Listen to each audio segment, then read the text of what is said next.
part of the CFTA journey, all the way from the beginning when we had the negotiations to helping in terms of developing the implementation strategies. I have participated in dissemination of information of the CFTA through over 500 webinars, for the past 4 years. And I'm happy today to be part of this panel that discusses specifically the aspect of digital trade. Thank you. Yes. Thank you so much, Doctor, for that. And yes, indeed, you wear many hats, and I'm hoping the team on ground and the audience here are really ready to listen to you. So the second one I'll be inviting is the man who has also been in the space. And I will let him introduce himself. I also don't want to butcher his introduction, but please, Mr. Kalisa, you are welcome. Good evening, Emlot. Good evening, my fellow panelists who have joined this interesting webinar. And allow me, before I introduce myself, congratulate you, Emlot, for the wonderful work you've been doing in driving the inclusion, not only the youth, but the entire ecosystem, youth, women. So I'm John Bosco Kalisa. Currently, I am the chair of East African Business and Investment Advisory Council, registered in Rwanda, but covering the entire region. So I'm excited again, and I'm happy to meet my colleague, Dr. Rose Rona. And again, my background is I'm a trade economist and a private sector specialist. So very excited to participate, and I will be sharing my deep insight on digital trade and how we can really leverage on it, especially to reduce trade costs. Thank you very much. Thank you so much, sir. Thank you so much. And the next person is our youth on the panel, our able lady in mobility, a very interesting field that she is joining. And please welcome Soma. I hope I've pronounced your name very well. Come through and give your introductions. Yes. Okay, hi, it's Nomsa. Nomsa. Aish, Nomsa. Yes. Apologies. I will get that one right immediately. So Yes. that's fine. Thank you, Emilat. Good evening, everyone. So my name is Nomsa Ngoma. I'm based in Lusaka, Zambia. I'm the CEO and founder of TNE Mobility, which is an online bus ticketing platform for intercity travelers. So it enables intercity travelers in Zambia specifically to be able to book their tickets, pay for their tickets, and also find the bus schedules online, so that they don't have to go to intercity station twice. I also have a background in innovation and design thinking and human-centered design. And I work with entrepreneurs and startups as well to help them find their product market fit. And I also have a master's in international trade and international relations. So this will be a very interesting session, I think, on digital trade. And I'm keen to share my insights as a youth. Thank you. Thank you, Nomsa. I hope I've gotten it right this time. Yes, good. I think right about now, since we are getting started and before we delve into the gist of the matter, I think it would be quite important to first of all get to understand what is this digital trade protocol we are talking about. And I know our colleagues from the ASS Secretariat will also be able to join us along the way. But Doctor is here. Since we have her, you've had her illustrious CV and with the good work she's been able to do, I think it would be very good to start with Dr. Rose to just share some insights with us on the digital trade protocol. What is it? What is there for the young people? And mainly giving us some of the details that probably we from the mainstream media, especially the young people themselves, probably may have missed out in the process. Yes, Doctor, you could come through.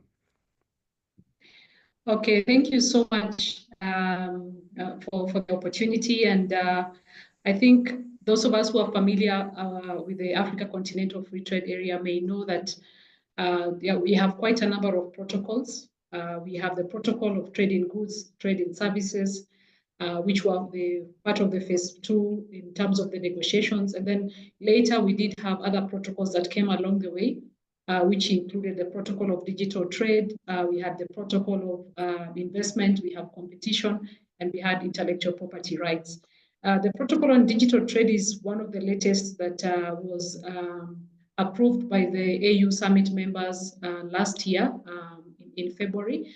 And it's really important because I think we are in the fourth industrial revolution, whereby most of the trade that is happening across digital platforms.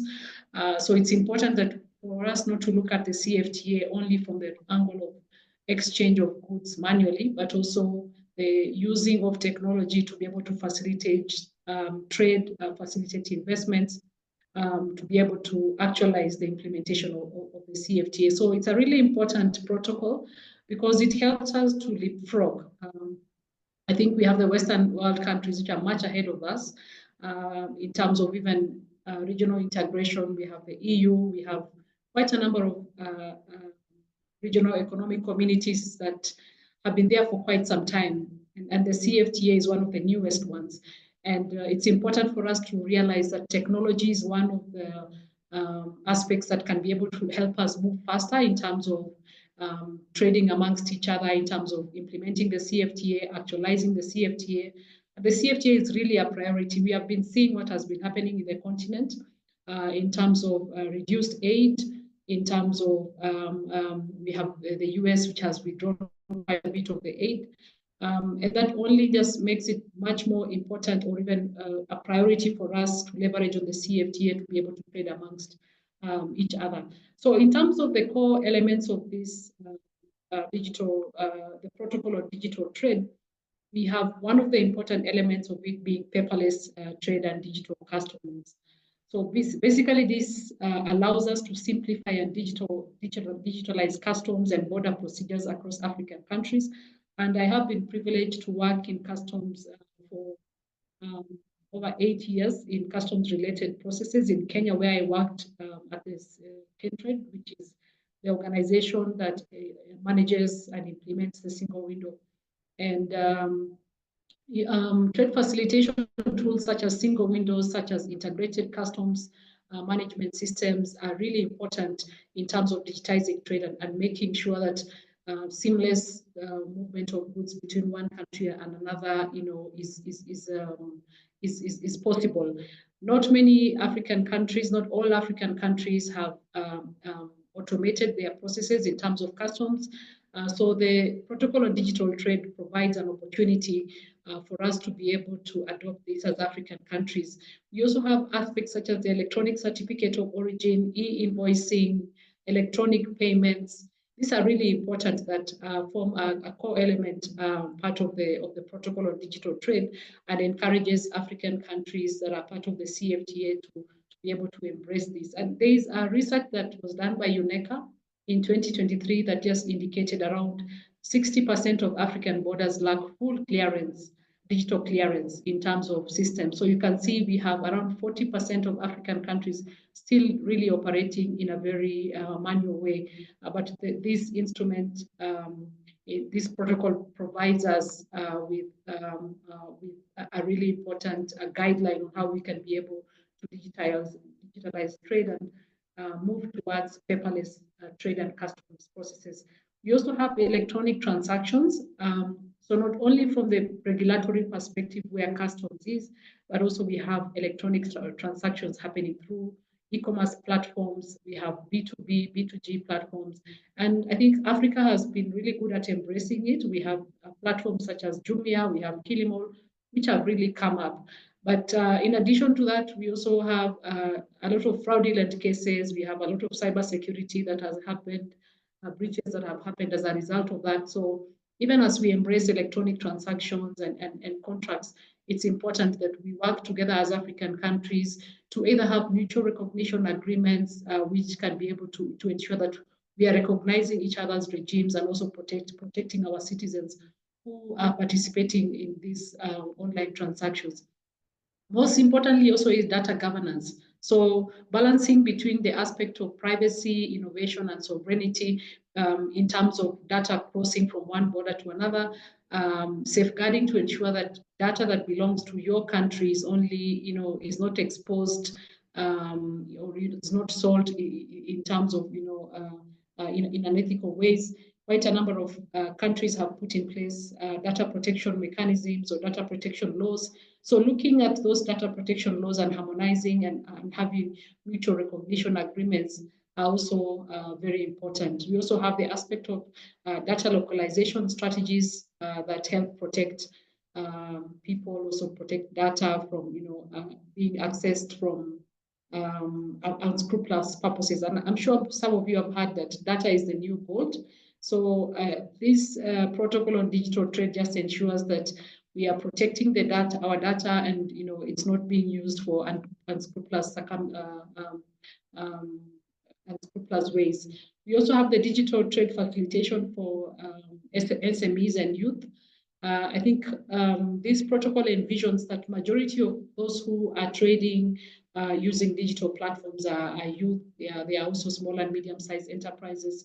We also have young women and also even older women, not only young women. And a lot of research has shown that we have gender digital divide, whereby we have, especially women, do not have the skills, do not have the access to technology, they do not have access to internet. So the protocol just ensures that there is prioritization for inclusion of women, of youth, even persons living with disability, and also supporting development of regional digital trade corridors, interoperability of payments. And one really good example of payments interoperability is the Pan-African payment and settlement system that is being implemented by Afreximbank, that now quite a number of countries have signed up with. And I think it will be able to help us to be able to trade better. Last but not least is something that I had already mentioned earlier, which is the cybersecurity and consumer protection.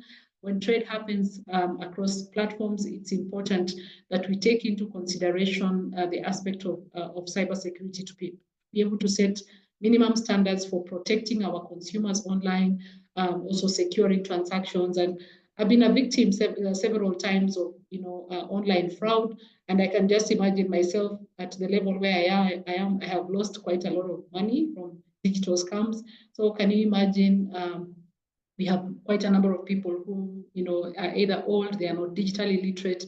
How much more they could lose from this platform. So the aspect of cybersecurity and consumer protection are really important. So those are some of the key elements or the main elements that have been provided as a guideline in the protocol.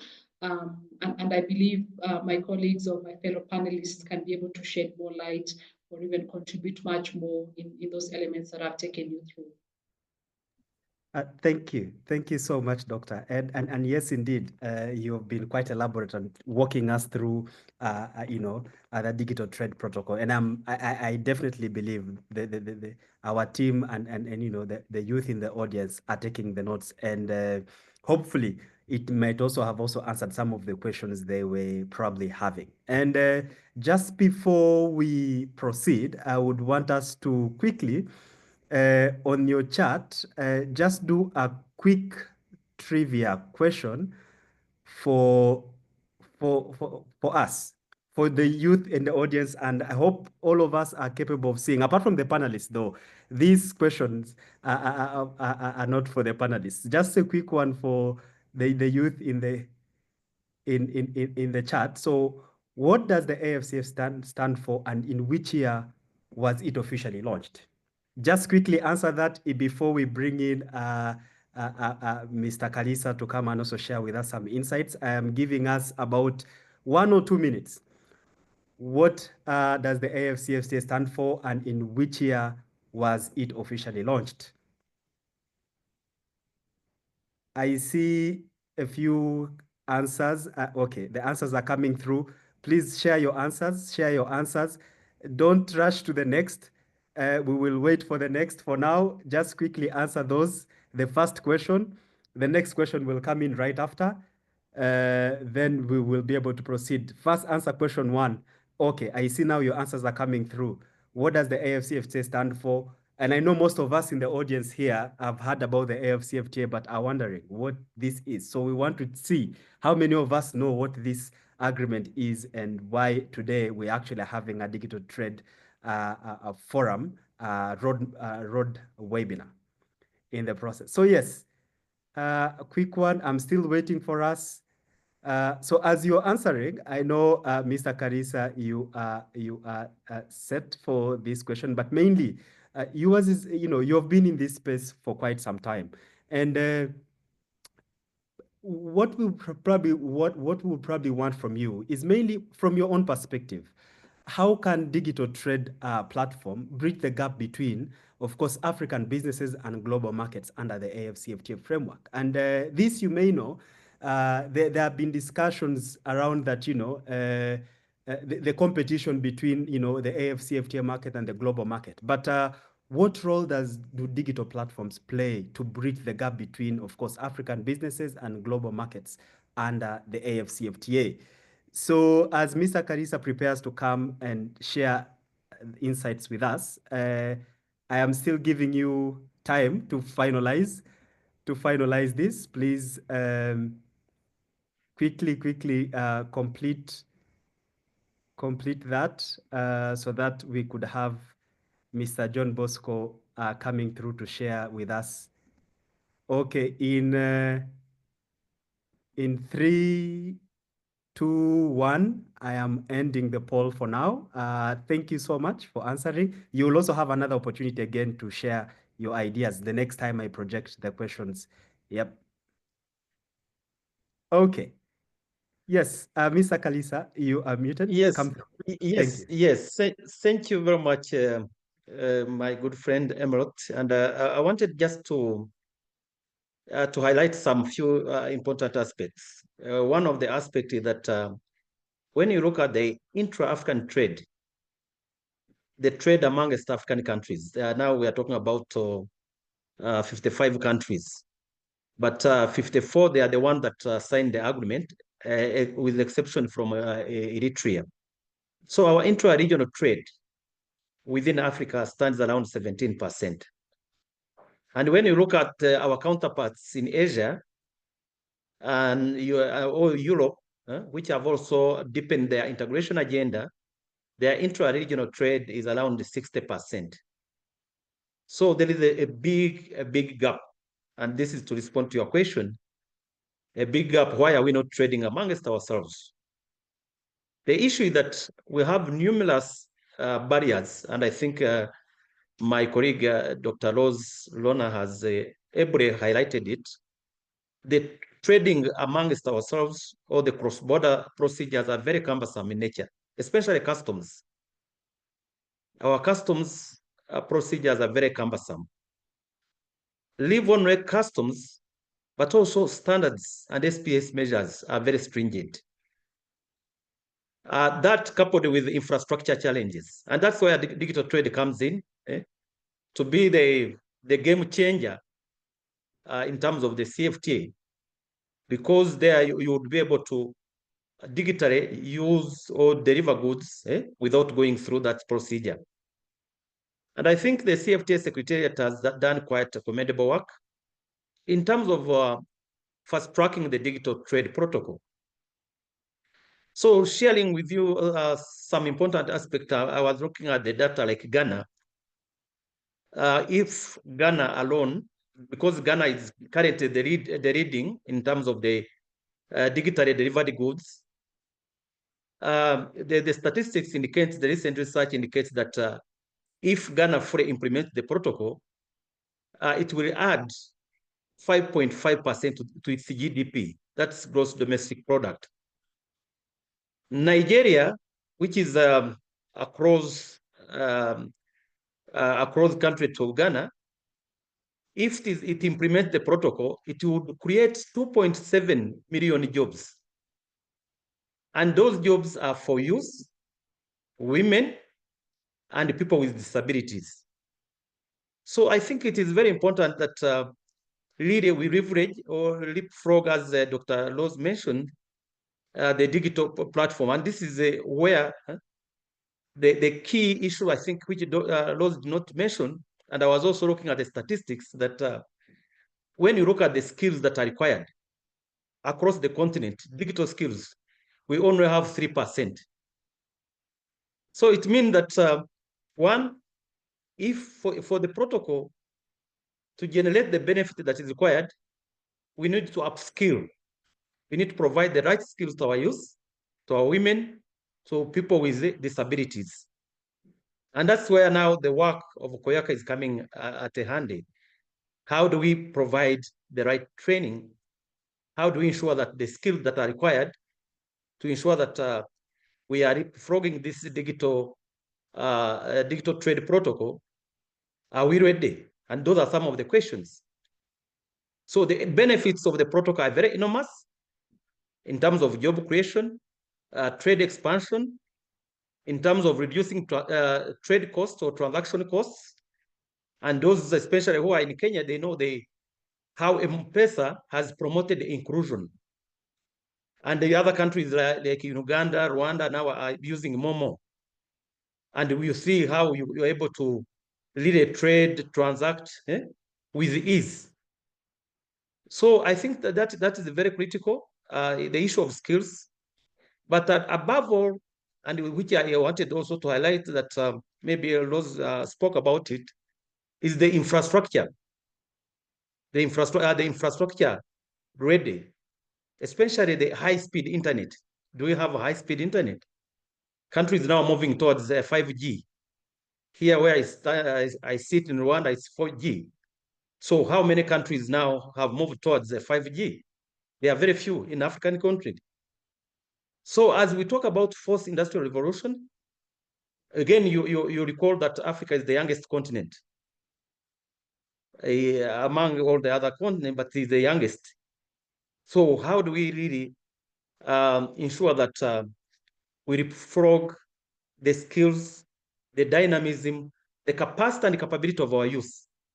And that's where the COYACA is going to play a pivotal role, a very critical role in terms of upskilling, in terms of capacity building, in terms of awareness creation. So I think there is these three important aspects that I wanted to share with you so that I give other space.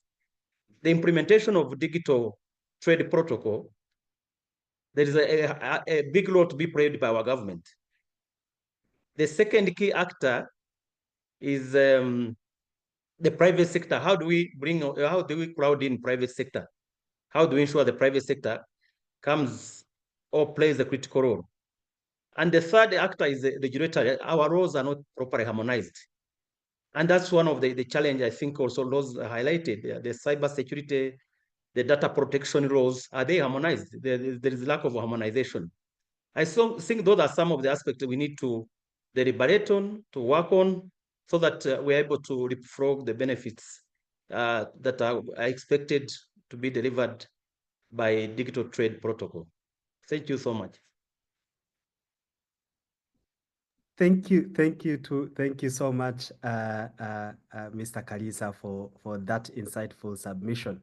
And yes, I totally agree with what you've stated, and I'm hoping again the colleagues on ground, some of the issues that have also been raised by Doctor, and then also issues that have been raised by Mr. Kalisa. Also, I hope they relate with you. If not, you could also share with us. I'm hoping again the chat probably is open, and you could also be able to ask. I see they're saying the chat is disabled, but I'm seeing some questions coming through from the chat. You could leave your question and answer in the process, but also the plenary will soon be open. And thank you, colleagues, for joining in numbers. The numbers are increasing. Please also remind your colleagues to join in.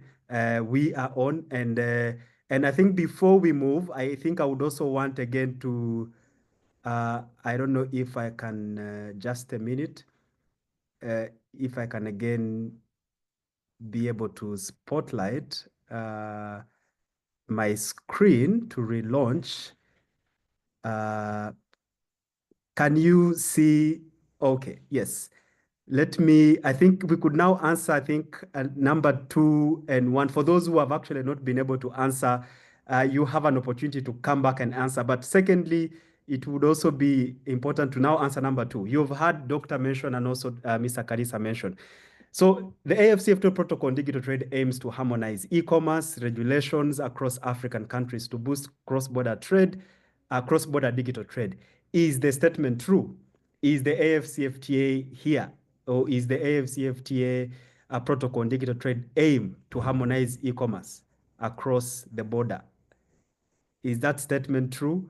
If yes, please, you can vote. If no, you could also mention it there. Yes, the questions to the polls will also be shared along the way. So for those who are quick enough to also to proceed to the next question, we will also be able to mention that soon after. But in the meantime, allow me in this time, before NOMSA comes through, we have our youth on ground in Zambia, Lusaka right now, and he has been able to share with us some updates, shared with the council some updates on what is happening on ground. I would just love to invite Mutegeki, if you could come through, just share with us some updates. What is happening in Lusaka, Zambia? Are the people ready? Is the place set? Are we ready to welcome the multitudes of African young people to the forum tomorrow and tomorrow next? Yes. Thank you so much, Alan. I must say that we are more than ready. In fact, today we started with 2 master classes. There will be 2 other tomorrow.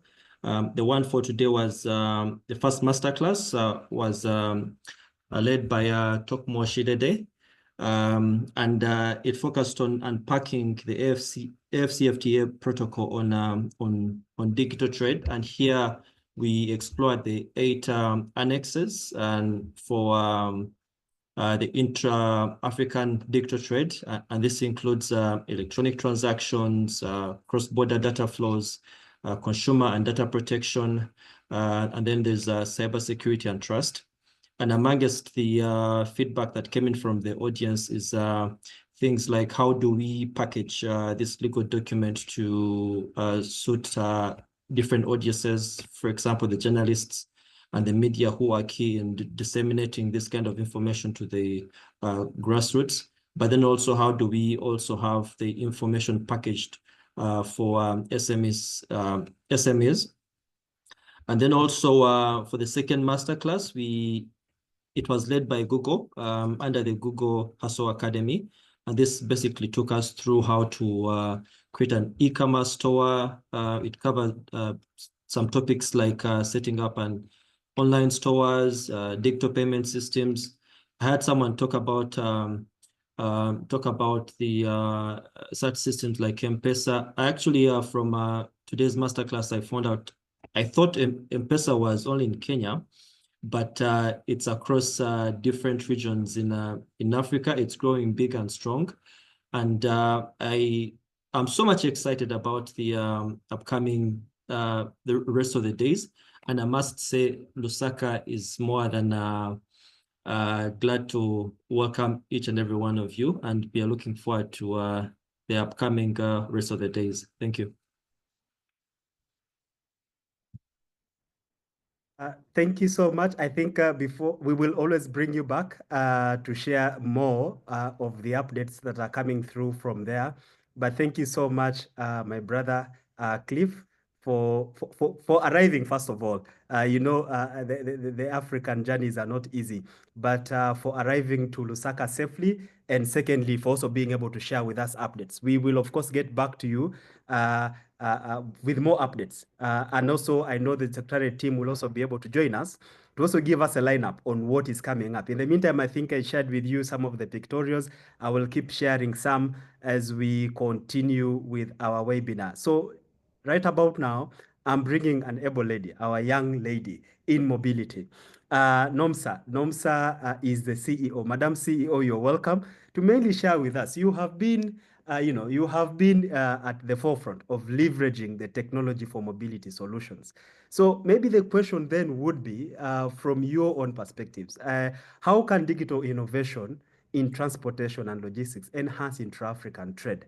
and of course the AfCFTA, especially for the young people.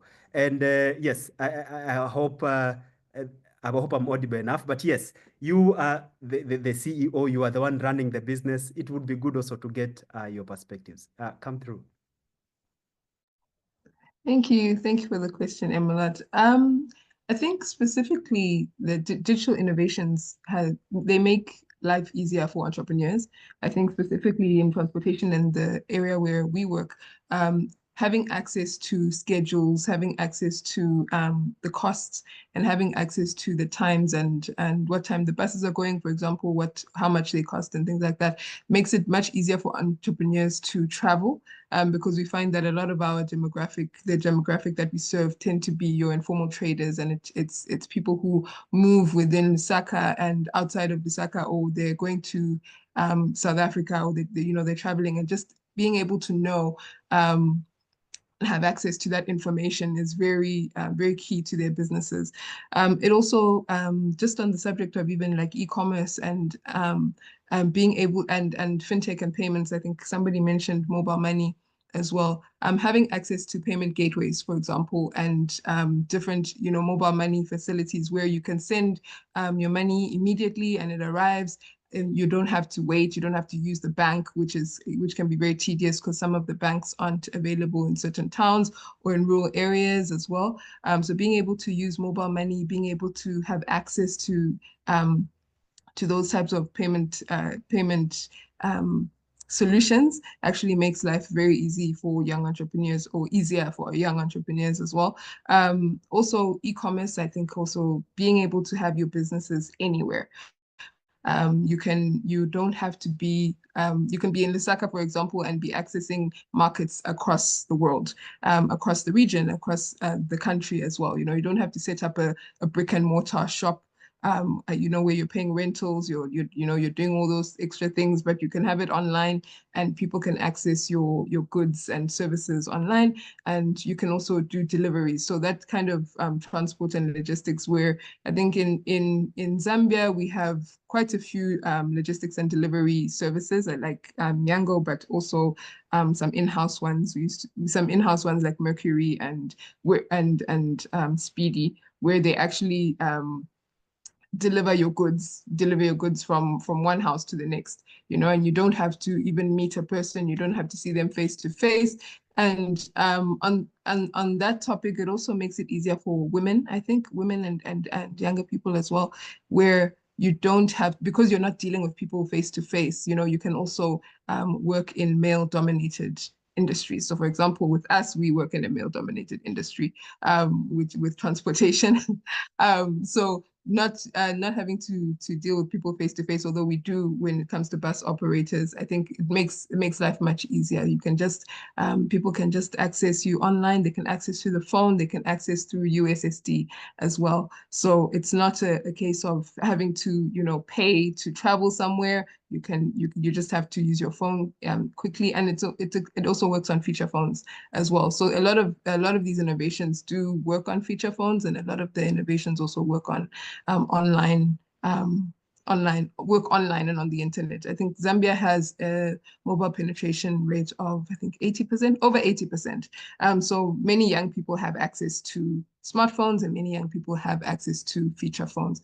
And by feature phones, we mean the whether it's ITEL or your phone that doesn't necessarily have internet access, but you can use USSD. So that's how young people, I think, are making it.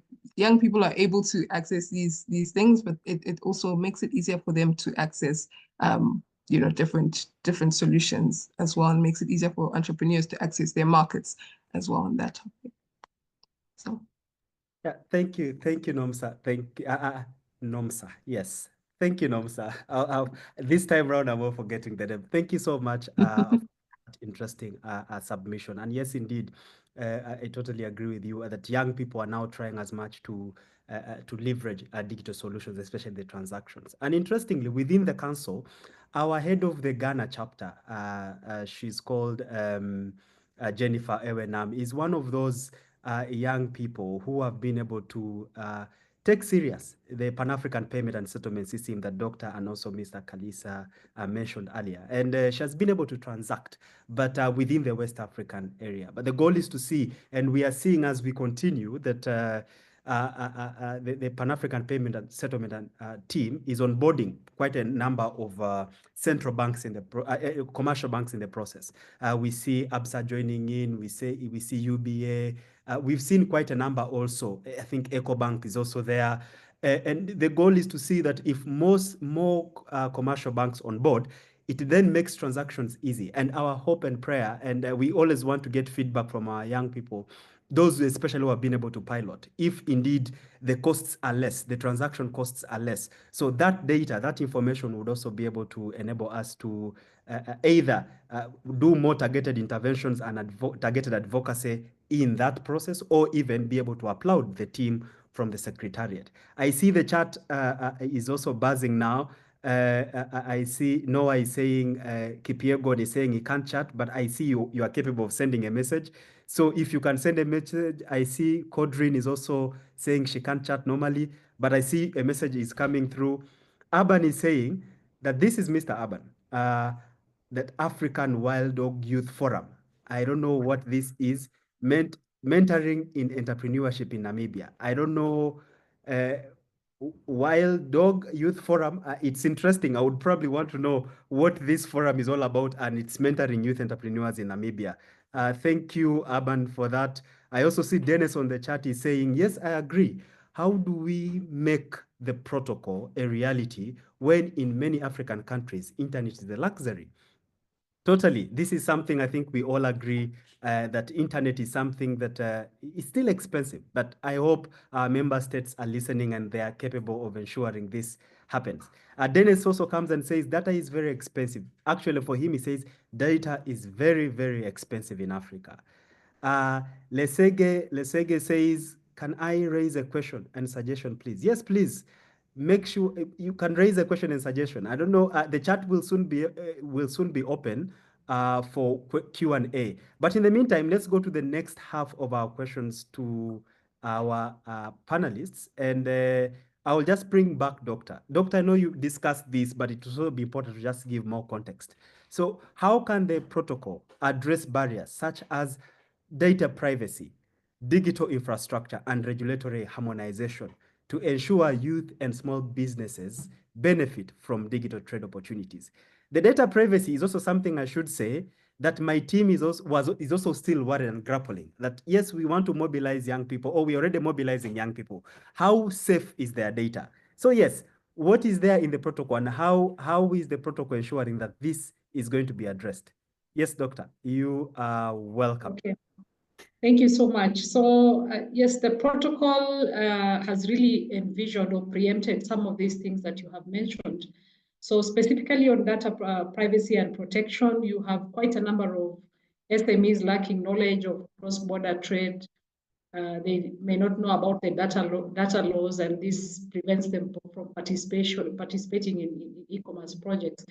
But the protocol has introduced a continental baseline standard that harmonizes data protection laws and ensures some form of predictability and also legal certainty across several markets. So the opportunity we have here as African countries and as also development partners and all who are working in this area is to help build the capacity of the medium, small, and micro enterprises to comply with the data protection rules and adopt the responsible data protection practices. So we also have countries, member states who are part of the CFTA also have the responsibility to comply with these continental baseline standards that harmonize data protection laws. Countries also need to put in place data protection laws. I know in Kenya we put ours in place in 2019, but I'm also privy that quite a number of African countries still do not have data protection laws. If I may also talk about other challenges or other barriers that we envision, I think my colleague Kalisa mentioned about the infrastructure gaps that are there. Yes, this protocol is in place, but we still have around 600 million Africans who lack internet access, and we have only 22% of African population using mobile broadband regularly. This is according to a study that was done by ITU in 2023. So in terms of the protocol, it is calling for all the CFTA member states to collaborate in terms of ICT infrastructure, working together, especially at borders and also to rural populations who are underserved.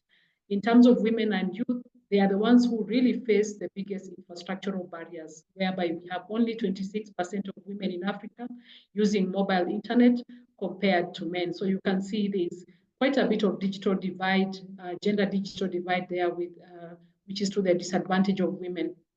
We also have another big barrier in this protocol, which this protocol has put in place a guideline or mechanism for member states, which is regulatory fragmentation. So regulatory fragmentation, I mean the laws, I mean the regulations that are there in place to operationalize this protocol. We have countries having over 50 different regulatory regimes, which all say different things. So it's important to be able to have these countries work towards harmonization of their regulations on digital taxation, consumer protection, e-payments, digital IDs, so that you can be able to reduce the aspect of the compliance burdens on startups or even businesses in terms of trying to comply for them to be able to benefit from this protocol. Last but not least is to emphasize on what Kalisa has mentioned to do with skilling and also digital literacy. The protocol recognizes that for it to actually operationalize and for us to actually have trade happening and trade happening digitally, we need to address the aspect of digital skills, whereby focusing on youth and also SMEs and women, we need to be able to skill them with information, with the skills on how to be able to use platforms, digital platforms, e-commerce platforms, confidences on how to use them, how to protect themselves online. And the protocol basically promotes the same, encouraging member states to put in place training programs, business development services, have public-private partnerships that can be able to empower our next generation of entrepreneurs. And we've had quite a bit of success in the digital literacy programs that have been done in Kenya, which we have seen has increased youth income generation online platforms by 42%. So definitely there is a benefit to it. There is research that has shown that if we increase digital skills amongst youth, then we are addressing the aspect of unemployment. Back to you. Yeah, thank you. Thank you so much, Doctor, for that informative submission. And I know the colleagues in the chat are also gearing up to also ask you one or two questions before we proceed. But yes, thank you so much. And I know you kept on referring to Mr. Kalisa. And I think at this point, I would also want to invite him to quickly share some thoughts, specifically on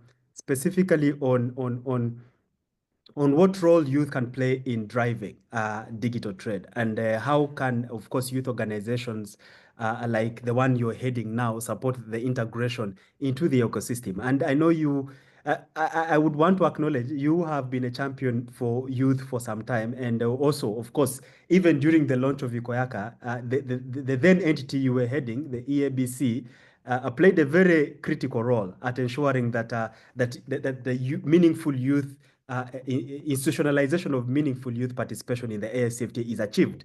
And yes, so the question now back to you again: how can we again put the youth at the center of this movement? Yes, you're welcome.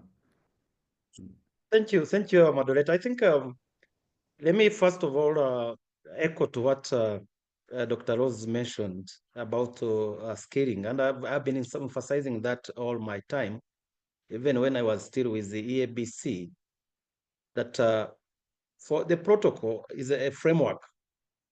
It's a framework, it's not a panacea for the problem we have.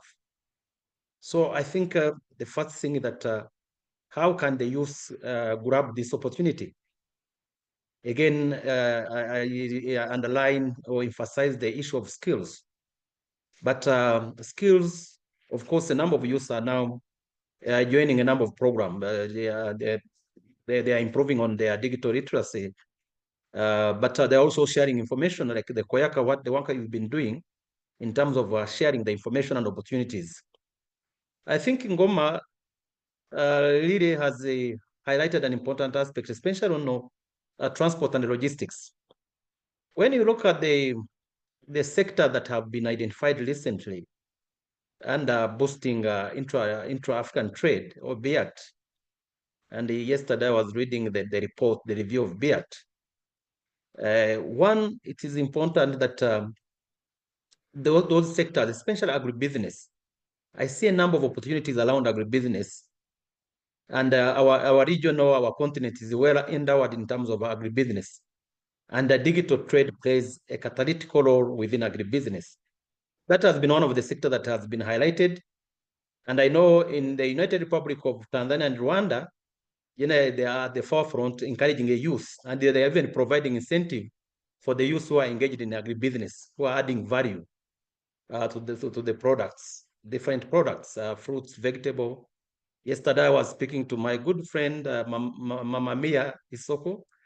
She's selling vegetables across Tanzania, and she's even looking into expansion to Kenya, Uganda, and Rwanda. And this is a young lady who is really making a huge impact through agribusiness.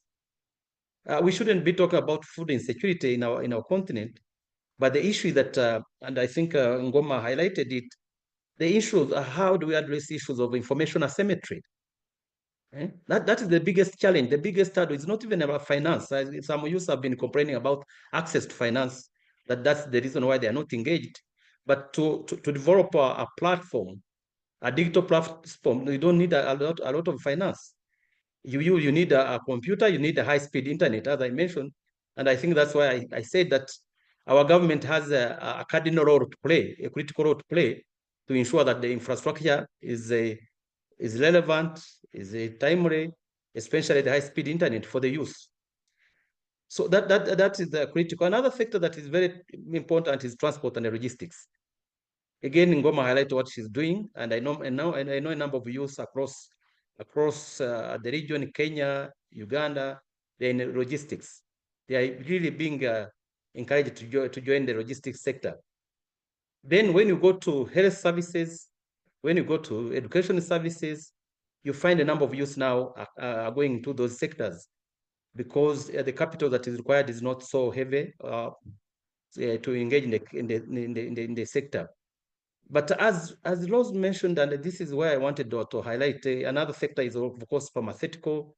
We are also looking currently. I'm championing what we call Africa creative sector, the music, the arts. But the issue also that maybe Rose did not highlight, which is also abuse are grappling with, is intellectual property. While we have a protocol, but there is a need really to deepen the sensitization around intellectual property. Our youth, they are very dynamic, innovative, but we need to protect their IPs. Yesterday was, and those who are on this call, and I encourage you to do, I met a Nigerian last evening. She has she has a movie called 76. She's coming with another one called 77. But she told me in Nigeria, the reason why the movies, now she has sold that movie to Netflix, and she got something like $26 million. But she told me the reason why her movie has saturated, it has more than 200 million viewers. It is because that movie is being protected. And she used the IPs to ensure that he protects that. And I think that's what we need to emphasize, how if we want really to, and that's where the opportunities are, especially in the creative sector, enormous opportunity within the creative sector. Where you sit, my brother Emerald, in Uganda, young musician, doing marvelous things, but how do we protect those intellectual property? Then another aspect that is very critical for youth, I think, where we need to ensure that we support them is the issue of data privacy and how do we protect data, especially cross-border payments mechanism. Those I think highlighted about cybersecurity. But overall, we've seen that once we implement digital trade protocol, the transaction costs the intra-regional transaction cost will reduce by 25%. So this is an opportunity for the youth to grab, but as I highlighted, we need a very strong partnership between private sector, government, and the regulatory framework, regulatory bodies, especially to ensure that our laws are very robust enough, they are conducive, and they are facilitative, especially for those businesses where youth are coming into or they are playing a critical role. So those are my few submissions and thoughts. Thank you. Yes, thank you so much, Mr. Karisa, for that. And yes, I know you, and I know you've mentioned quite a bit, and I see the young people are reaching out to me that it's now time for them to share some thoughts before Nomsa comes through to also share her thoughts in the next question. So please, if you are ready to ask your question, and I will start with Yusufu from Togo. Yusufu, I think you've shared a question on the chat, but I will allow you to speak. Your hand has been up for quite some time. I don't know if you are capable of speaking. Are you capable of speaking now? Yusuf? Yeah. Please, yes, come through and ask your question in maybe in 30 seconds. Yes. Yeah, thanks for all for this opportunity that you give us to access for all of this information. Thanks for Dr. Rose and all of Dr. who have did their presentation here. So my question is to Dr. Kalisa. When he's doing his presentation, he said that the full implementation of the digital protocol in Ghana should increase the GDP to 5.5%. And in Nigeria, it will create 2.7 million of jobs to youth, women, and persons with disabilities. So I would like to know if you can refer us to this study. Maybe it can help us to know more how they did the study. And yeah, that's it. So that's my question. Thank you for all. Thank you so much. Thank you so much for that. Another question. Is there any other person who wants to? Yes, just a minute. Let me, so please raise your hand. Lesege, you can talk now. I hope the panelists, I know the panelists are taking note. Lesege? Hello? Legacy. Yes. Yes. Could you hear me, please? Yes, we can hear you. Okay. Thank you very much. I really appreciate the protocol, and I agree with that. It's very interesting. But my question I have for you is that now there are many journalists which are very interesting in disseminating all about the AfCFTA because it is our agenda. So that, for example, in the past year, we have organized more than 45 journalists in Ethiopia so as to appreciate and also disseminate the importance of the AfCFTA. Now, when the protocol is already going to be launched, how to disseminate, because all African youth has to know this agenda, the speed at which African youth is going to create all the financial technologies, and also the speed at which the youth has to move with the developed nations. It's very significant. So that my question is how to disseminate, because there are many interesting journalists here in Ethiopia, because it is our agenda to make sure and to achieve the 2063 Africa agenda. All youth has to be incorporated and established in this agenda, so that how to consume the creativity and also the knowledge that youth has been grasped within the going technologies, and also how to use the domestic knowledge which may support our AfCFTA protocol. This is my question. And also it's very interesting that having such session within very meaning frequently, if this session is being held, it's very interesting because the youth has to be just mentored, and also the creativity which is in around Africa has to be observed, because it is our home Africa homegrown knowledge. The innovativeness of our youth has to be increased. And thank you very much for having such beautifully interesting discussion. Thank you, Legese. But maybe just a quick one. So who were you directing your question to? Is it Doctor or Mr. Kalisa? Yeah, Kalisa. Okay, good, good. Thank you so much for that. Let me bring Katim. Katim, you can speak, I believe. Yes, you can just unmute and speak. Yeah, thank you so much, Mr. David. I'm so glad, I'm just a recent graduate from the Pan-African University that I focus on trade and regional integration. And basically also I'm an advocate for the African Continental Free Trade Area, which I published a paper on it.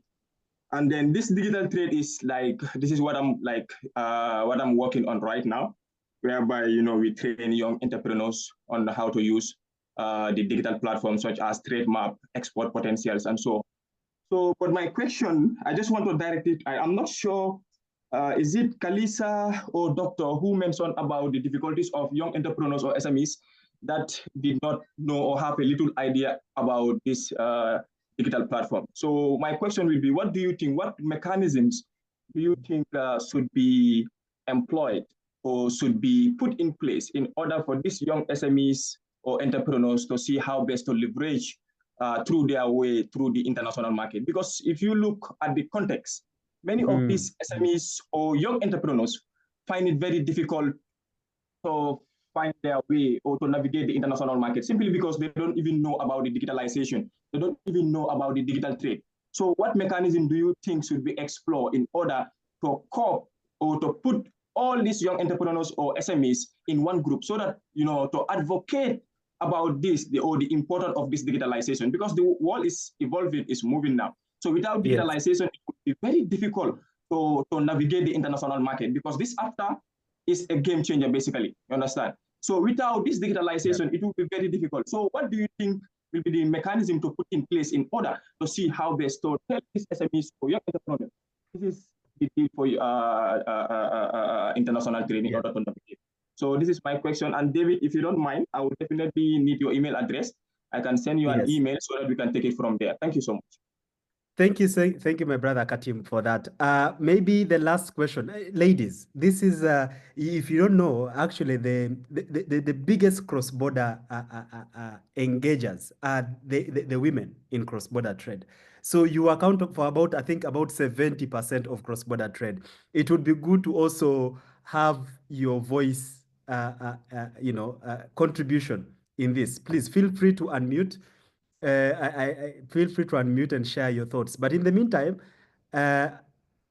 Mingwa, I'm hoping Mwinga, hope I pronounce it well.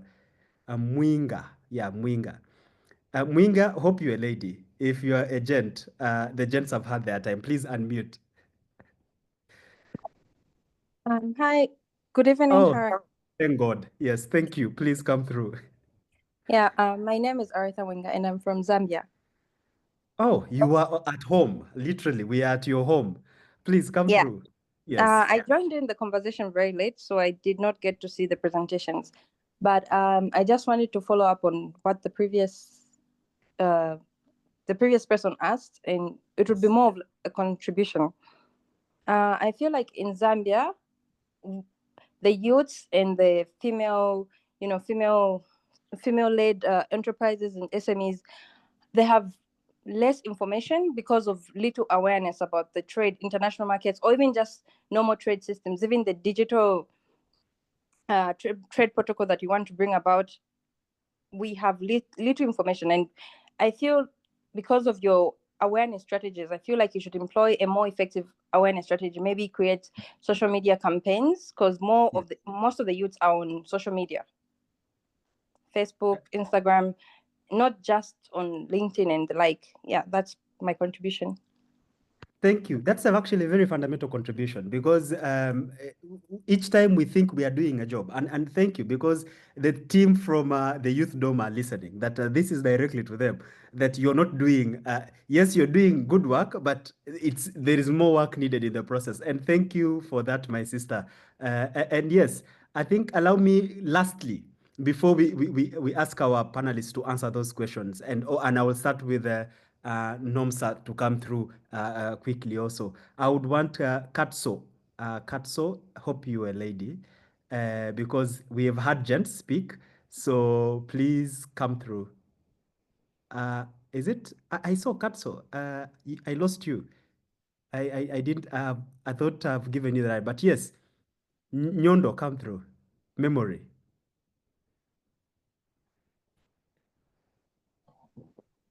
All right. Memory. Thank you so Yes. much, Good. Omlot.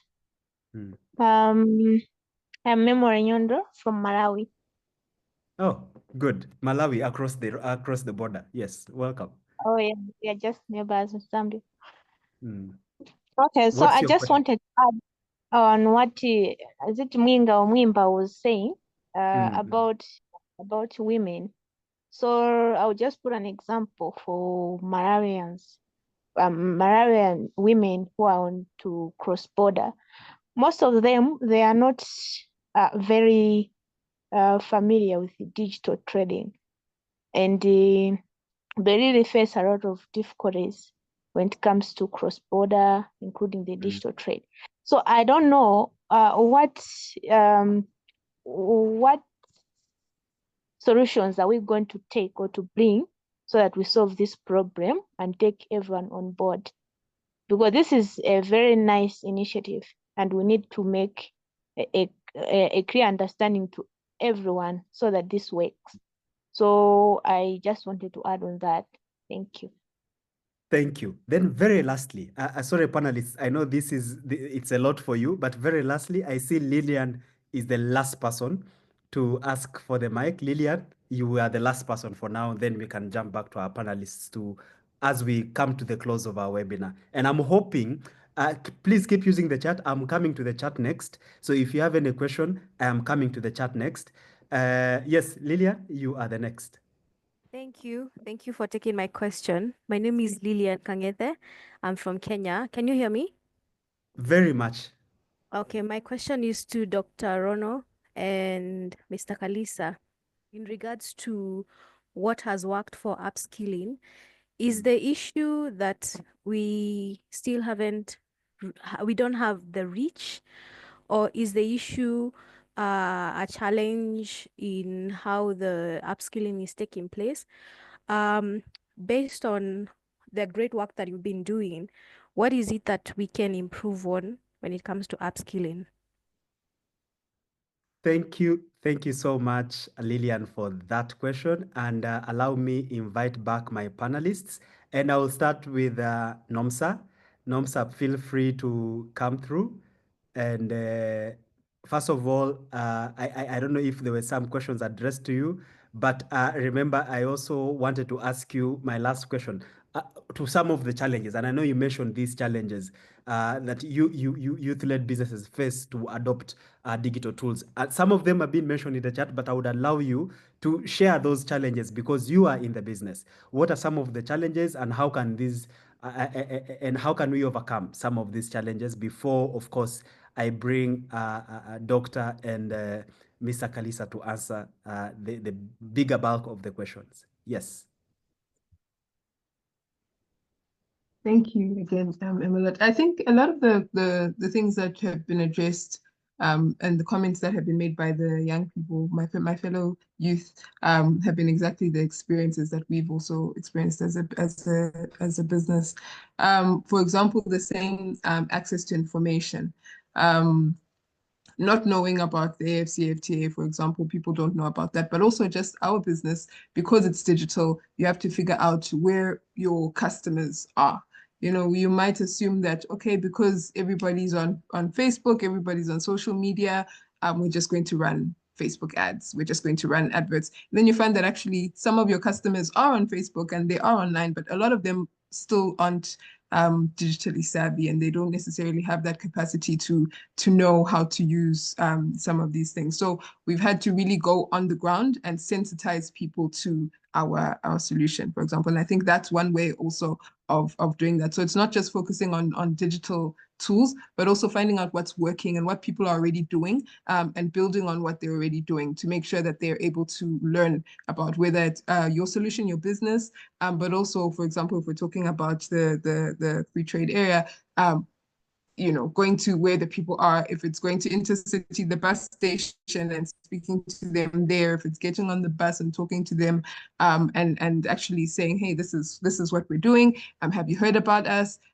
Those things actually we find that they work, and just word of mouth is also another way that people find out. So friends telling friends, people posting on WhatsApp statuses, people talking to each other about our solution. Those are ways that we found actually work, as opposed to just running Facebook ads, you know, things like that. And some other challenges that people have faced, I think Mr. Kalisa had mentioned, about access to finance.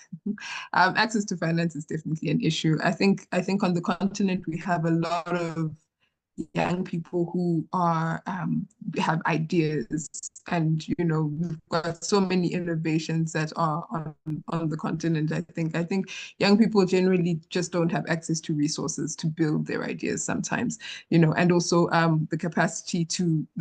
I think sometimes we assume that business skills and you know, just being able to run a business, whether it's financial literacy and all those things, we assume that people have that, but sometimes they don't. And having those kind of trainings, having a course about just basic business management skills, basic financial literacy, you know, those things help people in managing their businesses.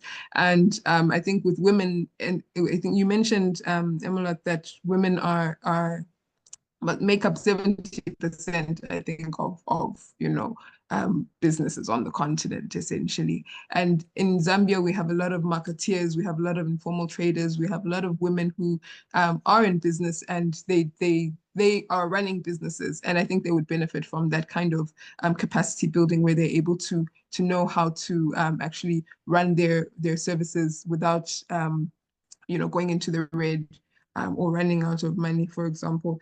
I think another another challenge that was mentioned is also just the high cost of like lack of infrastructure, but the high cost of accessing certain infrastructure. So like the payment gateway that we use, we've had to pay money to run that, and just, you know, the small things where you're like, okay, I want to have a website.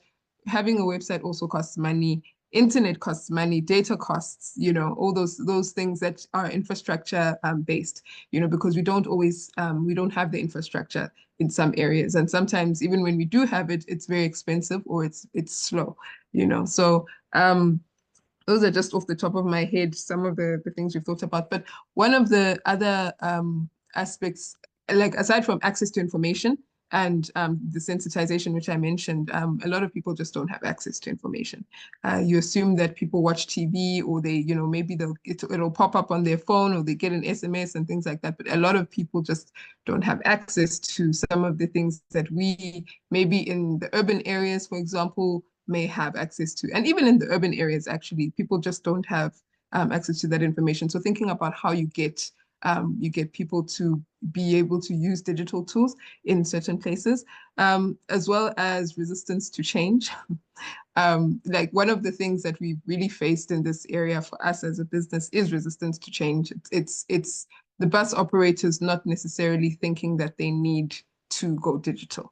You know, they may think that, no, right now the way we do it, it's manual, it's paper-based, we have a receipt book, this is where we write everything, it's working for us, and you come in and you say, no, I think a digital system might work better for you. And then, you know, those are the things that you have to kind of walk through somebody. So you start them. For us, what we did, because I mentioned we do a lot of design thinking, and that means centering the user in what we're doing.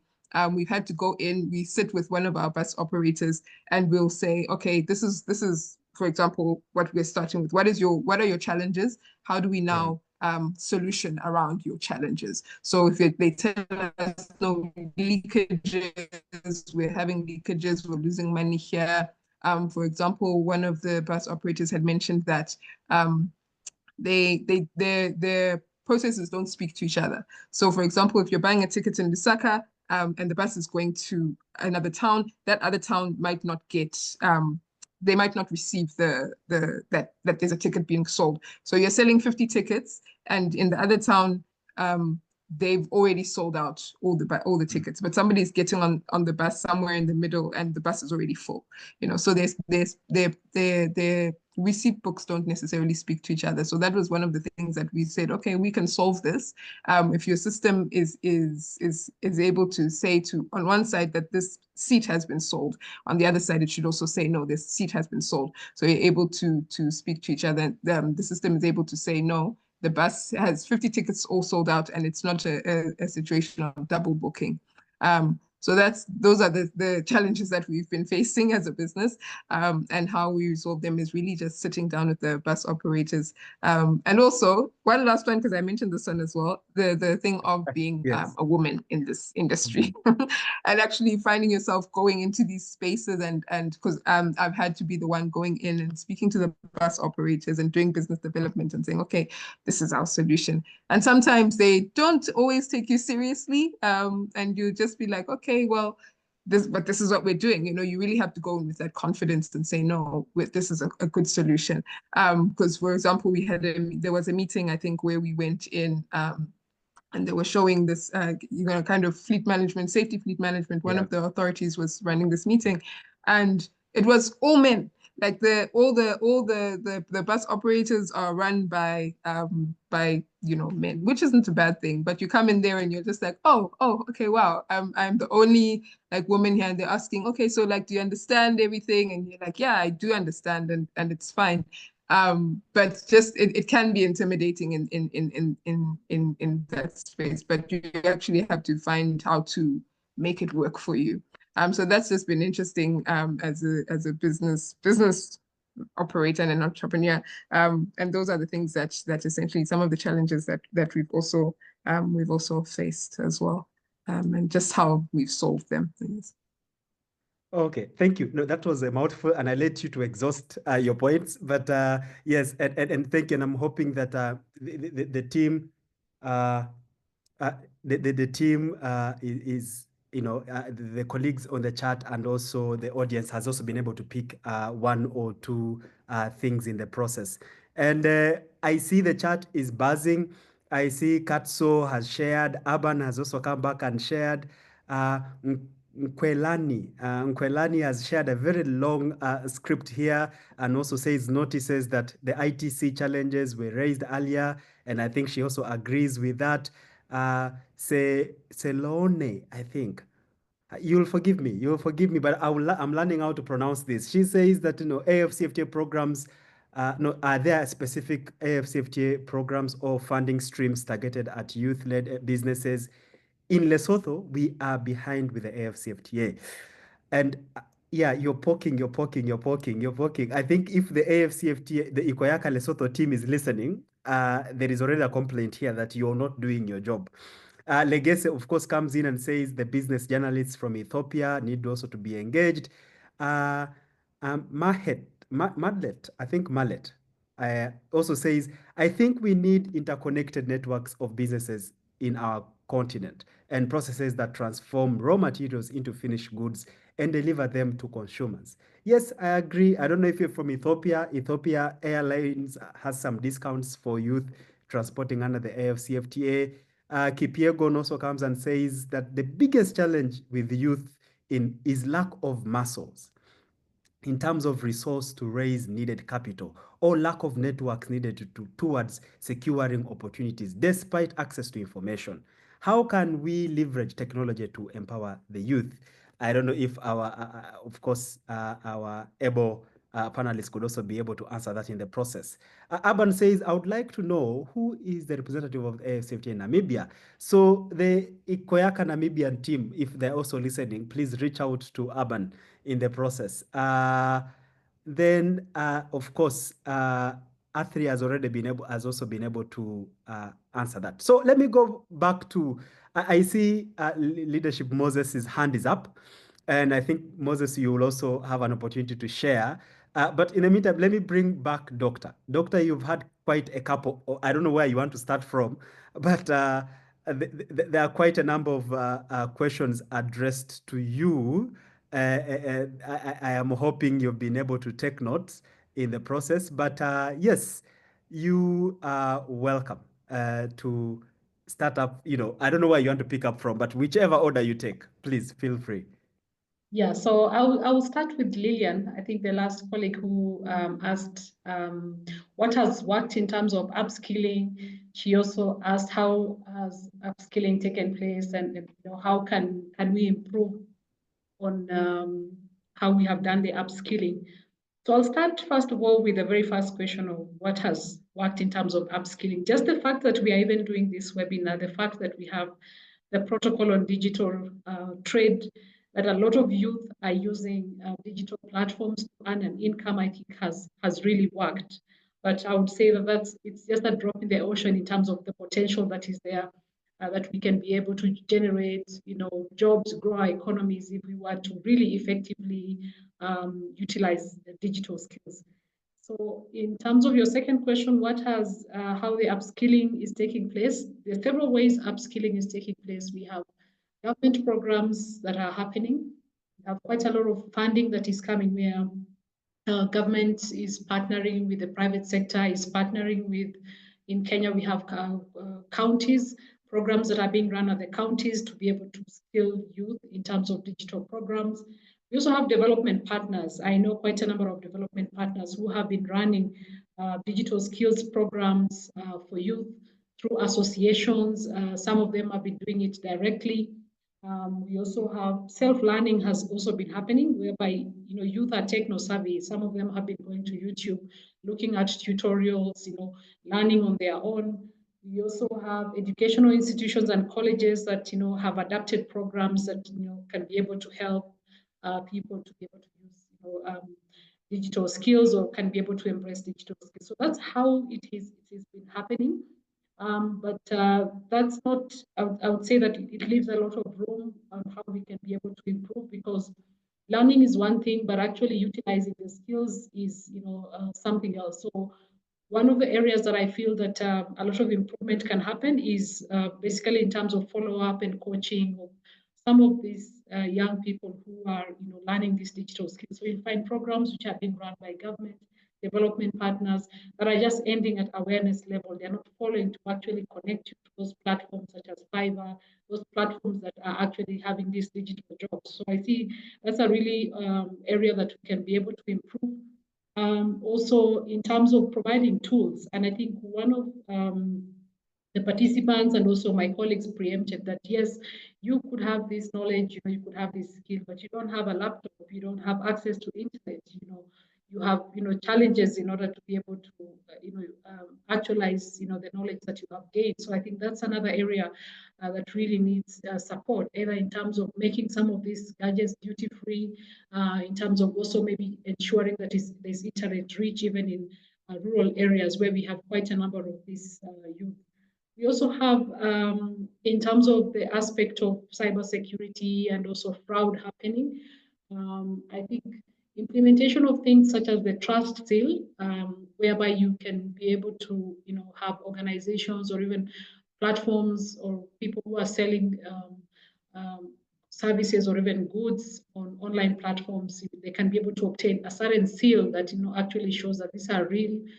This is a real store. This is somebody who's trusted, so that we don't have a lot of people losing their money online. We also have intellectual property rights. We have youth who have come up with wonderful technologies, and some of these technologies or these innovations have actually been stolen, or even the idea has been implemented by somebody else. So I think the aspect of intellectual property rights is also really important, that can be able to safeguard our youth from losing some of the wonderful ideas that you're coming up with. Another aspect is also taxation. We are seeing lots of African governments are starting to target digital jobs. They're starting to target these sectors, or starting to target digitization as way whereby they can be able to tax. I'm not saying that it shouldn't be taxed, but this is an area that is providing a lot of livelihood to young people, and I believe in terms of giving some form of moratorium or break, terms of not taxing them for some time can really be able to provide some form of incentive. Also, regulations. I mentioned that the protocol envisions harmonization of regulations. This has not yet happened. So we are having a lot of countries operating on a vacuum in terms of how to utilize digital systems to be able to trade. So I think that's an area that I think we need to improve. Education systems also. I think we have still education systems that are very archaic, that you find that somebody is finishing high school and they do not have computer literacy skills. So I think another way of addressing this is that not waiting until somebody has finished high school for them to have basic computer literacy or digital skills. So we need to have our education systems overhauled in a way that you're starting to learn coding, or you're starting to learn digital skills from a relatively young age.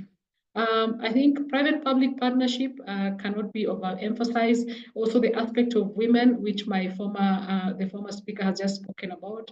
We have women really being behind and girls in terms of embracing ICT. So ensuring that we have equal opportunities, we're ensuring that you're putting programs that ensure that they are inclusive. So I think those are just some of the things that I think I want to speak on skilling.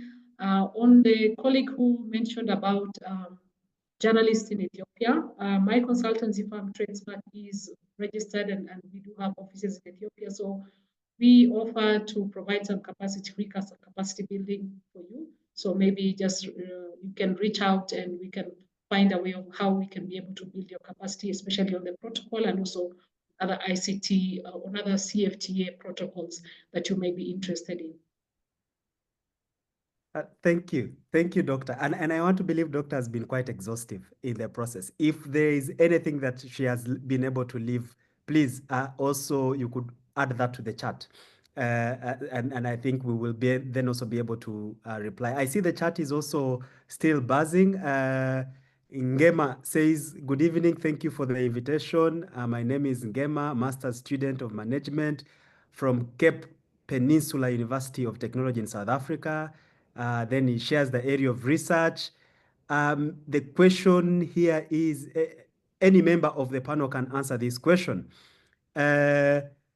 With the drive for digital trade under AfCFTA, how can African SMEs, especially in industries such as agribusiness or local food processing, use digital platforms to scale sustainably while being competitive in the regional markets? And I know that this also was also asked in the questions. I think Mr. Kalisa is also going to answer, and I would probably request him to also add this in his submission. So allow me invite you, Mr. Kalisa. There is also quite a mouthful. I don't know whichever order you want to start with, but you are welcome. But I think you could also add this question that I've just read to you to the chat. And I see also my colleague Anele has shared a couple of informative information for those asking about the chapters. Please, you can email the admin desk, and she will of course come in shortly to also share with you how you could get in touch with the various chapters. I will leave that for now, but yes, Mr. Kalisa, welcome. And I don't know whichever order you'd want. I know there's also quite a number of questions for you. Welcome.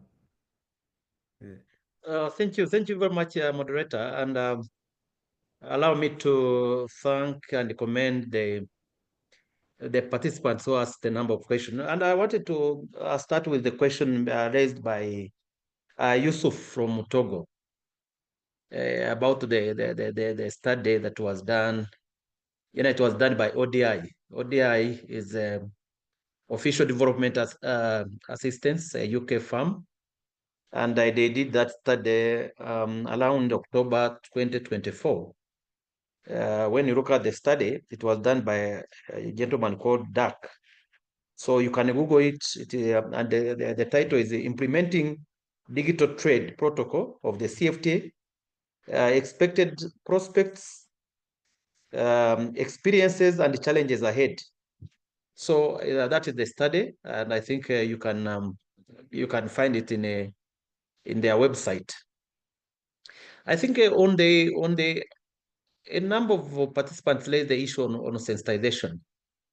Again, a colleague from Ethiopia mentioned about bringing on board media and other. You mentioned it is very important, not only media, but the stakeholders' engagement is very critical. And I wanted to really employ all the youth who are here that try to use Ekoyaka in your respective countries. Ekoyaka is doing quite good work. But I remember our moderator, when I was still with the ABC, we also launched African Youth Business Council. And I was speaking 2 days back with Moses Kanyesije, who is on the call, and he said it is up and running and it is very active. So I think let's leverage the platform we have in our respective countries. Let's use the regional economic communities like ESC. When you go to ESC, there is on their website, there are a number of platforms that are encouraging youth and women to take advantage of this protocol. And I think in the ESC, we have also made a positive strides. Especially, we have an instrument like Simplified Trade Regime, which allows women and the youth who are trading across our borders to use such a tools that that enables them to export their product across borders without going through the normal cumbersome procedures by our customs and the Bureau of Standards and other agencies at the border. So I think there are certain instruments. I know we have also a number of desks at our various borders, especially at the ESC. We have trade information centers in all our borders. And the purpose of those centers is to provide real-time information and data for trade for trade and sectors you can engage into. And I think that's also response to the question raised on how do we support SMEs, especially leveraging the digital innovation and digital tools. And I think when you look at the protocol, when you go into the in-depth of the protocol, dive deeper into it, it does highlight really that SMEs are the key beneficiary of this protocol or this instrument. So, but like where I sit in Rwanda, I'm currently the vice chair of the Council of SMEs. And my role is really to advise, engage them, orient them to different institutions like Ministry of Trade. In Rwanda, we have Rwanda Development Board that provides a lot of information, and they have a toolkit in terms of supporting SMEs how to trade across borders. But also our customs, revenue authorities now, their mandate has moved from collecting taxes to trade facilitation. And my colleague, Lorna knows she worked with customs. When you look at a number of customs across Lesotho, South Africa, they are talking about trade facilitation. The law has changed from collecting revenue to more trade facilitation. So I think that's how SMEs are benefiting, and all the countries, a number of our countries, especially taking advantage of the CFTA, they have removed barriers. They have removed the barriers, especially even those engaged into exports. And I think given the time, we have not shared with the youth here or the participants under one of the instruments we are using called the Guided Trade Initiative. A number of our countries, Rwanda, Kenya, United Republic of Tanzania, recently Uganda, Mauritius, Ghana, they are already under Guided Trade Initiative. They are exporting products without going through the procedures. And I'm happy a colleague from Ethiopia mentioned about Ethiopia. Ethiopia is now becoming a continental carrier in terms of supporting Ethiopia Airline and Rwanda Air. If you are trading within the continent, you are given a special preference. The fees are lowered, the charges are lowered because they are part of the guided trade initiative. They are supporting the movement of goods. But there are also various other instruments that are on board. And I also want to encourage everybody to go to the CFTS Secretariat website, and you will see a number of platforms that are supporting youth, even funding countries that are coming up with youth development funds, so that youth are able to access cheaper, affordable, less cumbersome financial instruments. And I know Kenya has done, has already established one. Rwanda is doing the same. Uganda, Ghana, all countries really are aligned around to facilitate the youth to take advantage of the agreement, but also ensure that the procedures to trade are simplified. So I think that's my submission, and I really want to thank you, our coordinator, Emirates, and the team for the wonderful work you continue to. These are some of the engagement we are talking about. Can we have this often? Can we have a Twitter space? And we used to have it when I was still with EABC. At least every 2 weeks, we could have engagement and discussion with the youth, so that we're able to really to simplify, digest, break down all these issues related to awareness creation. Thank you very much. Thank you. And I totally agree with you, leadership. I totally agree with you that, yes, these spaces need to be more frequent. And I think it's the same that our young people have been able to raise and voice. And what we will do is to ensure that we keep at it. It's not easy, especially with the geopolitical climate right now that is happening. But the team is up to the task to ensure that we as much keep you updated going forward on what is happening, and of course keep you updated in the key insights. And that's why we have the Youth Dome. And the Youth Dome is mainly for that purpose, to ensure that you are kept updated step by step. And also and I would interest you to check youthdome.org. I believe that is the website. It has very interesting pillars there.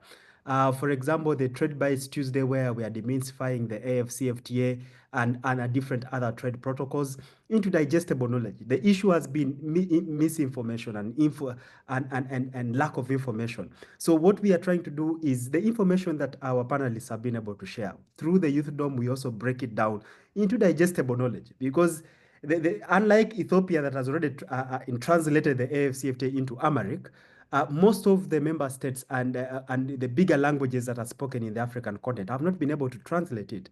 So we are trying as much through the Youth Dome to break these protocols down under the pillar we call the Trade Bites Tuesday. The same applies to information, opportunities. Young people have been able to cry. And if you see the chart, the complaints of access to finance, access to opportunities. What we are also doing now within the Youth Dome is to share these opportunities that are being shared globally with you. So the idea is to see that you are engaged every Thursday, Opportunity Thursday. We share that. Very soon we are going to have the captains of industry, just like though we are having this webinar. We shall bring the people running the trade in the continent. If it's the presidents, the ministers who are at the center of ensuring that trade and the AfCFTA is fully implemented. And most importantly, the protocol that was adopted last year, the protocol on and the protocol on women and youth in trade, it should be able to be implemented. And who are the right people to do that? We will bring them also what we call meet the captains of industry, for you to also interface with them and ask them questions directly. Why is there where is there slow progress, and why are they not implementing? That is, if in the country they are coming from, there's a slow implementation. So it will be for us. The Youth Dome is mainly for us, the young people, to engage, to ideally leverage, take advantage of it to advance our businesses, get to learn from the experts, but also, most importantly, also get access. We will also have, very soon we will also be launching or opening up calls for applications for young people with business ideas to come and pitch to investors. You never know. That will be the place where you get your seed funding to translate your business idea into, a meaningful idea that trades cross-border. So this is, the Youth Dome is here for us. And just as Mr. Kalisa has put it, that yes, indeed, the Youth Dome is a partnership of the entities, the two entities, ECOYACA and the FYBC, the African Youth Business Council. We are delivering as one. It's a joint collaboration between the two entities, and we are delivering as one to ensure that no young person in business is left behind in the continent. So please, if I were you, the Youth Dome would be the first place I would go, and even include and even, just put a notification that whenever we share, you are the first person to receive. And I think before we come into the closing remarks, and I know I've kept all of us here and we are into the last quarter of our time here, and thank you for still being here present in big numbers. We truly appreciate, and I would allow me invite my colleague Anele to just share a sneak peek of what I've mentioned, but also maybe briefly also answer some questions that you mentioned in the chat. Yes, Anele. Good evening, everybody, and thank you so much for joining the Stones third, I believe. This is our third episode. I just wanted to quickly answer the questions from Shimikit, who spoke about journalists and that there's actually a cohort in Ethiopia. And then Mwinga came in echoing that we need more information and awareness because less people who are youth and women have it. And then Memory from Malawi also came in echoing the same point. So we all know that we are facing the same thing. So if you go on to youthdome.africa, youthdome.africa, you will find a platform that is designed for you to be accessing that information. And over time, more and more information will be available for you. This is the joint program between Ikoyaka and African Youth Business Council to make sure that information is tailored to you. So if you go under our pillars, what we do, you can already find Trade Bites Tuesdays, where we're trying every Tuesday to simplify this information for you, because we understand that AfCFTA information can sometimes feel like it's not accessible. And then when you do access it, it's very technical and the language is very difficult. And then some people will just give up. So we're going to find ways to bring it to you. Also on social media, I believe it was Mwinga who said that a lot of young people are on Instagram, on Twitter, on Facebook, on TikTok. We are on those platforms too. So please make sure that you interact with the information we're putting out. Don't just read it. Try to share it, retweet it, react. That way it can reach more people. And then lastly, if you are based in Zambia or if you are in Lusaka and you will be able to attend the AfCFTA Digital Trade Forum, please do attend, or maybe attend for part of the day, but make sure that first you go onto their website, you register so that you can be a registered participant, collect your badge, and we hope to see you there. Thanks, Chair. Thank you so much. These are some of the pictorials that are on ground in Lusaka, the master classes that have been able to happen today. Our colleague Agaba is still here with us. Maybe before we come to the closing, I don't know if he has, I think we might have lost. No, Agaba is still here. Agaba, before we come to the closing remarks, I would again want to invite you to share what are you expecting tomorrow and tomorrow next as we gear up. I know you've today attended some masterclass sessions that have been happening. You could also still able to share some updates with us. The Secretariat team members are also currently still conducting some engagements, and they can't step out from that as they gear up for the big day tomorrow. So the good news is that we have our colleagues on ground. Agaba, are you still with us? What does tomorrow look like for you and the other colleagues who are with you there? Are you there still with us? Okay, I think Agaba has gone off. But in the meantime, let me still give you an opportunity for all of us to, again, let me do a relaunch of the trivia questions, so that all of them, please feel free to answer all of them as we come to the closing remarks from our panelists. Then eventually I will invite my colleague Moses to be able to also share with us before we close this amazing webinar. So yes, I've allowed all of us to answer the questions. Hope you're fast enough. The 5 questions are still on. Please feel free to answer. I know those who have already answered have answered, I think 1 and 2 and 3. There are those who were fast enough to answer until 5, but please feel free to answer all the questions for those who have not been able to answer. In the meantime, let me invite Soma, Nomsa. Nomsa, please, you could come through for your closing remarks as we still spotlight our questions. You're welcome, Nomsa. Thank you, Yes. Emilat. Yes. I think my final remarks would just be to say that as young people, I think we have a lot of potential and we have a lot to do on the continent as well.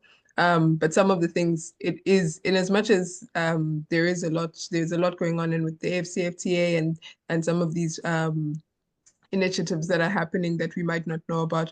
I think having a webinar like this is really key to learning more about what's going on and actually being how do you say citizens who are active. I think it's important to be active as young people and go and look for the information ourselves as well as in partnership with these types of initiatives where we don't just leave it to the adults or the government and things like that. I think it's also important for us to take the initiative and put ourselves out there. I will say also that because we have a lot of ideas and because we have a lot of innovations and things like that, I will second what I think it was Dr. Rose and Mr. Kalisa said about intellectual property and making sure that we're protecting our ideas and our implementation of ideas. But I think that we are key or we're open to the task. And I think that as young people, we're fully capable of being the future of this continent. And so I think we just need to put our hands to work and do the work essentially. Yeah. Thank you. Thank you so much for that. And I will bring now Mr. Kalisa. Just come and share with us some closing remarks, what the young people should be able to take home with. And also, as they look forward to the digital forum happening, that is already happening, and mainly the main sessions happening tomorrow, what also should they be able to look forward to? Yes, welcome. Yeah, thank you. My few closing remarks is to encourage the youth to leverage the existing platform. Ensure that you're able to use Ekoyaka. We have various platforms that you can access information, the CFTA. We have African Union. There is also a detailed protocol on digital transformation. So I think leveraging the existing information, but also a very important aspect, which is collaboration. We need to enhance collaboration, sharing information. And as I said, let's have these webinars and other Twitter space, X space, or often. Let's ensure that we have this engagement organized by Emerald and the team all the time. And we are here as elders. We're ready to help you, to support you, to continue to share our knowledge, our experience, our information. But as I said, digital literacy is very critical. We must upskill ourselves. We must really take advantage of upskilling. Information is everywhere. Let's use all these platforms to ensure that we have the skills that are required now, because that's the future of the jobs lies into the upskilling, the new skills we need. So we need to develop new skill sets. And I think there are a number of training institutions, capacity building institutions that are ready to provide the required skills. So thank you very much. And again, I want to thank the entire team for organizing this brilliant, exciting webinar. Thank you very much. Thank you so much, Mr. Kalisa. It's always a pleasure hosting you on our various engagements and programmings. Yes, thank you so much for always creating the time to. Yes, Doctor, and I know your closing remarks, and I know you shared quite a bit. It seemed you were closing, but it would be important to also get your take, your last thoughts on this, but also as the young people look forward to. Already they began, but also tomorrow and the next couple of days in Lusaka, Zambia. Yes. Okay, thank you so much. I want to say 5 years ago, I was a young person and I leveraged the CFTA to do what I'm doing right now. So my message to the young people is that don't wait for somebody to come and help you to be able to take advantage of the CFTA. I think there's lots of online resources. There's content you can create around the CFTA or the youth protocol that can be monetized. You can be considered an expert, if you start sharing such content, freely online, people will reach out to you. There's consultancy assignments, there's training opportunities. There's lots of opportunities if you, take it upon yourself to, take this message and, even disseminate it to more youth out there. So my message to you is that you're one of the few that have been privileged to be part of such a session. There are quite a number of thousands and millions of youth out there who don't have this information.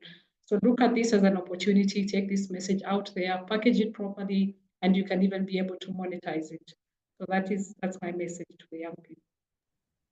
Thank you so much, Doctor. And it's again always also a pleasure to always have you join our sessions. And since I would want to mention, you have been quite supportive of the council and also the FYBC in our endeavors.